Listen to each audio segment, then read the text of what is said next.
nahiya. Sorry na nga eh. Hindi naman sorry. Sayang naman yung ano eh. Ito nga rin, natin ng mga supporters. Sinasabi ko, andun lang po yun, pero hindi nila alam, nagtatampo ka eh. Sorry na. Dapat po sana pag may mga ganitong okasyon, parami tayong magkasama. Kasi syempre nakakahiya po sa mga supporters. Tsaka po, birthday ni Lolo Val.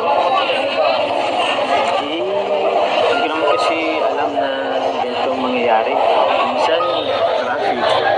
Minsan, hindi pa nakarili yung kasamaan ko. Kaya, yun. Tsaka minsan, tinachat din naman kita, hindi ka naman nag-reply. Kahit naman po magsagot ako, late ka naman na nandun na po kami.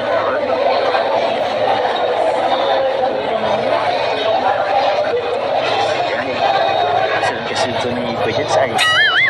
Ano po? Ha? Wala. Sige na, Carla, oh. Sayang naman yung trip natin sa Baguio kung lagi tayong ganito. Tsaka, ikaw na rin nagsabi na kaya kila Kuya Bal. Pero talaga, parang sila tuloy nag-adjust pa dahil sa atin.